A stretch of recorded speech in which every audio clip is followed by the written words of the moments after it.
De esta forma iniciamos un nuevo programa de Ulpam TV, hoy realmente con una emisión muy variada. En esta oportunidad vamos a estar hablando con Daniel Oliveto sobre el abordaje científico de la cannabis sativa o marihuana. Este tema fue abordado durante el último café científico que se realizó en la ciudad de General Pico. 3 graduados de la Facultad de Arquitectura de la Universidad Nacional de Córdoba imaginaron cómo sería el traspaso de la Universidad Nacional de La Pampa a la ex Escuela Hogar. Hoy vamos a ver de qué se trata este proyecto. Además, tenemos un informe sobre lo sucedido en la charla de debate y análisis del anteproyecto de reforma del Código Penal que se realizó en la Facultad de Ciencias Económicas y Jurídicas. Tenemos también imágenes de los festejos del Día del Niño que se realizaron en la ciudad de General Pico.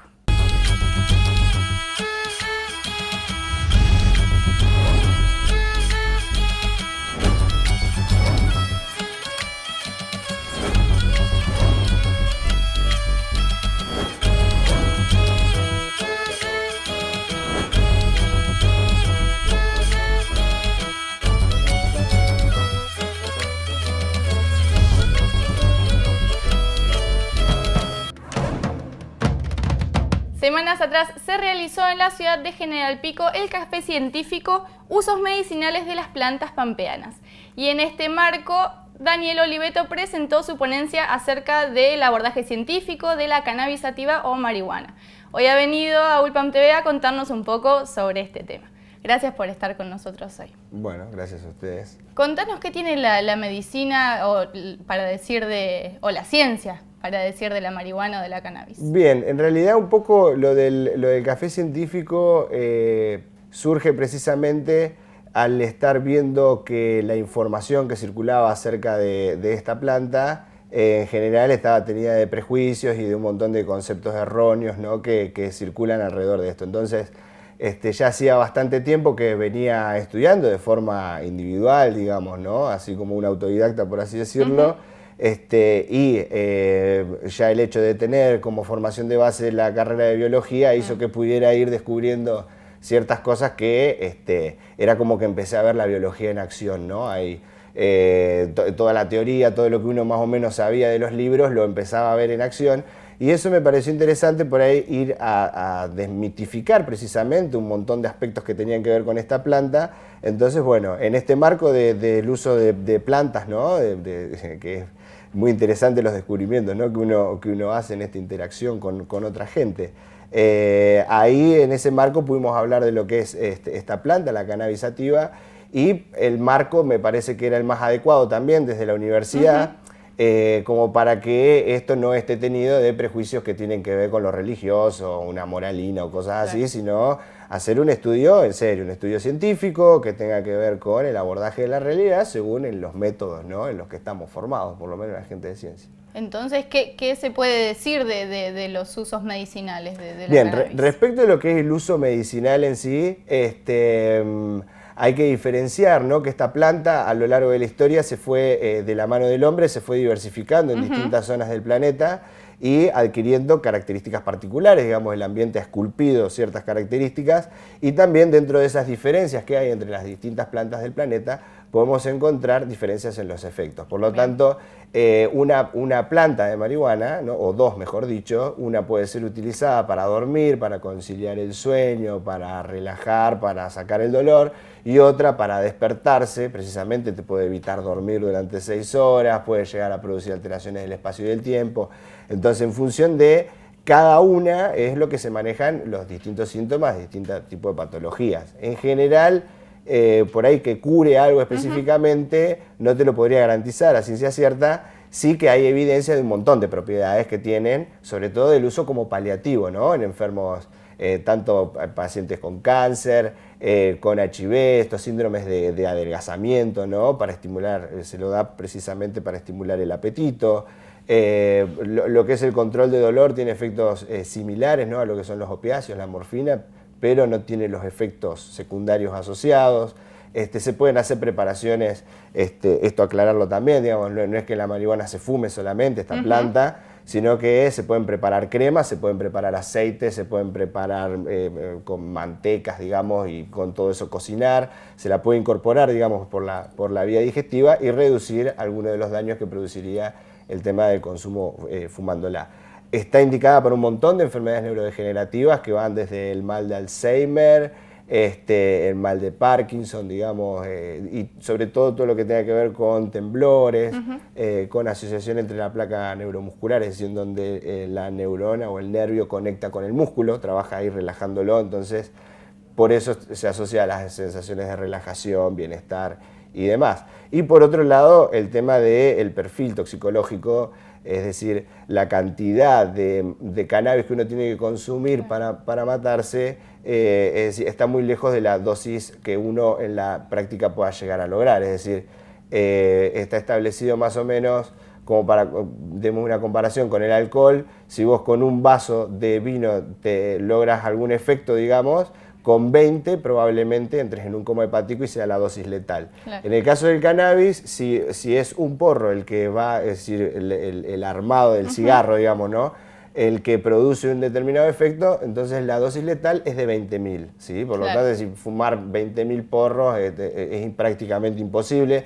Lo que le hace una droga con un perfil de seguridad mejor que la aspirina, ¿no? Digamos, obviamente que es psicoactiva, tiene un montón de otras cosas que la aspirina no tiene, pero analizando ciertas características, poder adictivo, daño físico que pueda llegar a producir, es menor y muchísimo menor que el de las drogas legales como el tabaco y el alcohol, digamos, ¿no? Y en las variedades que se usan para medicinales, digamos, ¿cómo es? ¿Está también el componente psicoactivo? ¿Se puede separar? ¿Qué? Bien, en realidad hay básicamente dos variedades que se las cruza después entre sí para obtener un montón de híbridos, pero hay una que está adaptada al clima tropical, ¿sí?, de hoja más finita, que suelen tener gran porte, unos 6 metros de altura.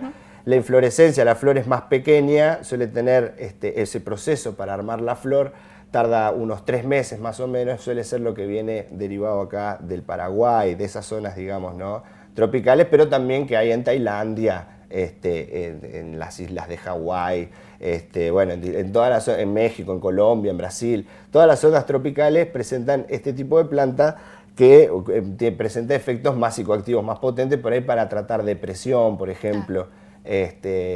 O lo que son dolores también muy intensos puede llegar a servir. La otra, que suelen ser plantas más adaptadas a lo que son los pies de montaña, digamos, suelen ser plantas más petizas, las inflorescencias más de mayor tamaño, digamos, suelen tener un mayor rinde, los tiempos de floración son más cortos y el efecto es más bien físico, es decir, no va a producir una alteración en la cabeza en lo que es la concepción del espacio, el tiempo, todo ese tipo de cosas, sino lo que uno va a sentir es un efecto de relajación muy potente y es por eso que esta índica, ¿no?, y lo que se llama el cáñamo índico también, fue que mayor propiedades medicinales, o por lo menos más utilizado medicinalmente a lo largo de la historia, ¿no? Bueno, en el próximo bloque nos contás un poquito más sobre la historia del cáñamo o del cannabis. Nosotros seguimos con nuestro programa.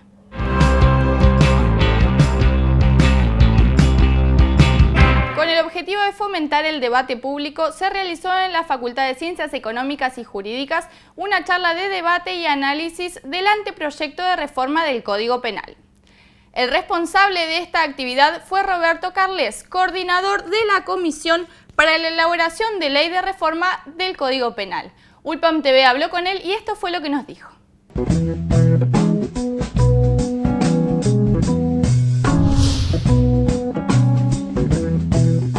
Bueno, en realidad no tenemos código penal en la actualidad, este es el principal dato.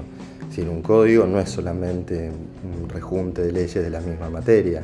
El código tiene que tener sistematicidad, proporcionalidad de las penas, y todo esto se fue perdiendo en los 93 años que ya tiene nuestro Código Penal con las sucesivas reformas, los famosos parches que fue sufriendo, y también una proliferación de leyes penales especiales, ¿no?, delitos dispersos en todo tipo de normas.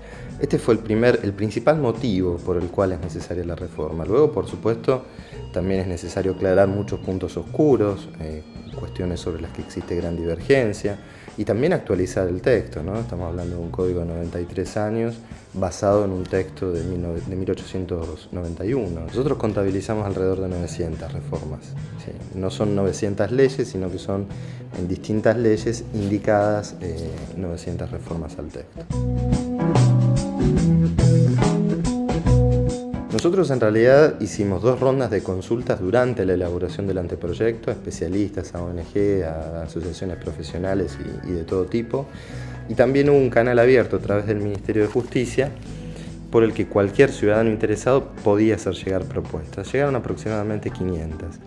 Y ahí había de todo. Había desde pedidos de despenalización de tenencia de estupefacientes, pedidos de aumentos de penas, de baja de penas, pena de muerte, hubo 2 pedidos, en fin, era abierto y toda esa información se incluyó en el informe que está editado y que se puede bajar de internet, que integra el anteproyecto, de modo que las propuestas las haya hecho un abogado, un jurista, una universidad o una persona privada de la libertad, como efectivamente pasó, están reflejadas en ese texto. No hemos excluido nada ni a nadie. Hemos estado en muchos lugares, en Catamarca, en Santiago del Estero, en Santa Fe, en Rafaela, ahora estamos aquí en La Pampa, en Buenos Aires en distintas universidades, vamos a estar también en Tucumán la semana que viene, en fin, estamos recorriendo el país. Las actividades son actividades organizadas por los centros que están interesados en debatir, pueden ser universidades, colegios profesionales, hemos hasta dado charlas en el cuartel de bomberos voluntarios de La Boca, es decir, donde hay interés en debatir y en informarse, nosotros tratamos de acompañar ese debate. Bueno, en la comisión ha habido algún tipo de disidencia presentada sobre todo por la doctora Barbagelata y el doctor Pinedo, quizá por mencionar 2 cuestiones fundamentales. La doctora Barbagelata en materia de interrupción del embarazo, ella propone la despenalización mucho más amplia del sistema vigente, y el doctor Pinedo, bueno, entre otras disidencias, que no son muchas tampoco, propone la incorporación en forma expresa de la reiteración delictiva, mal llamada reincidencia, en el Código Penal. Nosotros entendemos que no está en forma expresa, pero está incluida porque el sistema de registro de antecedentes penales se mantiene. Pero bueno, estas son cosas que están todavía abiertas a discusión y que es muy interesante que se discuta en espacios como este.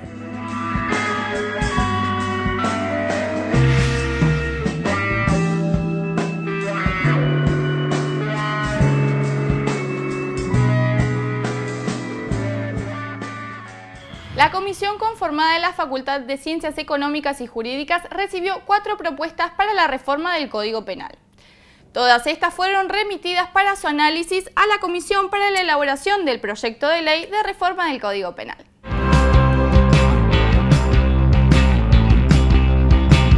La Universidad Nacional de La Pampa y la cooperativa Corpico se unieron para festejar el Día del Niño en la ciudad de General Pico. ULPAM TV estuvo en aquel momento y estas son las imágenes del festejo.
De este evento participaron el grupo La Risotada y el Payaso Chico, que presentaron espectáculos basados en habilidades circenses y en humor.